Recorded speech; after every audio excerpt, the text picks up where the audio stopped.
Olá pessoal, tudo bem com vocês? Eu sou o Vanderlei e eu vou apresentar o primeiro laboratório de uma matéria que eu tenho na FE que chama Fundamentos Físicos para Engenharia Elétrica. Eu vou apresentar dois experimentos. Um é um de um capacitor simétrico e o outro de um capacitor assimétrico, certo?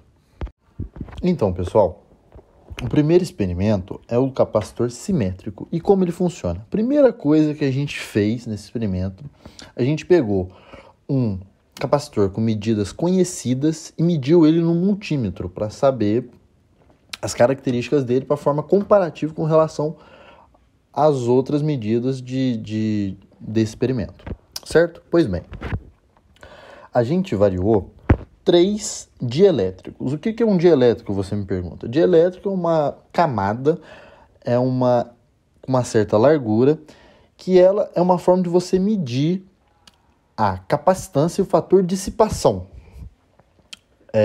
do capacitor. Pois bem, a gente variou a espessura e variando a espessura, variando a largura, digamos assim, você consegue achar isso. Por quê? Quanto maior a largura, em tese, é mais difícil, digamos, o elétron passar, ou seja, você conseguir ter uma mudança de um lado do capacitor para o outro, certo? E essa camada de elétrico, você consegue medir isso, certo? Pois bem, com isso, a gente consegue calcular a capacitância e o fator de dissipação com as duas formulinhas que vão estar aparecendo aí na tela para vocês, certo? Tendo essas medidas, tendo os valores apresentados do experimento, a gente consegue fazer uma tabelinha com os valores comparativos, que também vai estar aparecendo aí na imagem para vocês, certo?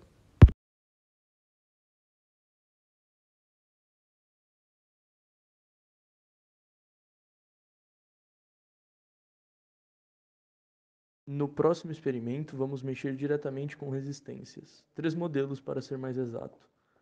A resistência surge na passagem de corrente por um condutor, graças ao atrito entre os elétrons da corrente e as partículas do material condutor. A resistividade é inata a um elemento condutor. Qualquer condutor apresenta resistividade não nula, e a resistência é calculada a partir do quanto é percorrido no fio. Começamos então com a resistência de quartzo, realizando as medições de corrente para uma dada tensão. Totalizamos 5 e traçamos uma reta utilizando o método da regressão linear. Por fim, obtemos a curva estimada da resistência do resistor. Após esse procedimento, aplicamos a mesma operação para os outros 2 modelos, realizando 5 medições e traçando as curvas. Concluímos, portanto, que as curvas de resistência seguem um modelo geral. Partindo da origem, segue linear até um dado valor de tensão, que corresponde ao máximo de corrente que o resistor pode suportar. Ao longo do experimento, percebemos que as incertezas nas medições aumentam conforme a energia dentro do sistema aumenta, tanto pelo decréscimo da distância entre os eletrodos, quanto pelo aumento da diferença de potencial entre os eletrodos. Depois de tabelarmos as medições de tensão e corrente, estimamos as retas para o valor das resistências usando o método da regressão linear, para cada configuração de distância. Com as equações em mãos, utilizamos a fórmula da resistividade para estimar a resistividade em cada caso. Depois de tabelarmos as medições de tensão e corrente, estimamos as retas para o valor das resistências usando o método da regressão linear, para cada configuração de distância. Com as equações em mãos, utilizamos a fórmula da resistividade para estimar a resistividade em cada caso. Vale notar que a diferença nas resistividades obtidas para cada configuração de distância foram enormes, de escala de magnitude diferentes.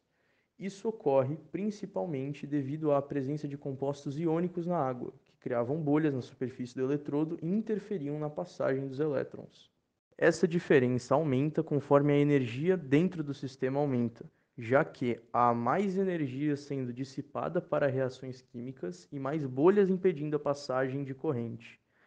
De maneira geral, o experimento foi bem sucedido, apesar de bastante incerto quanto à medição numérica da resistividade da água. Podemos pensar em um modelo similar para determinar a resistividade, que leva em conta a influência das bolhas na área de contato do eletrodo com a água, conforme a energia do sistema aumenta, onde F é um fator do tipo exponencial que tende ao valor inicial da área, tornando a resistividade infinita em circuitos sem área de contato.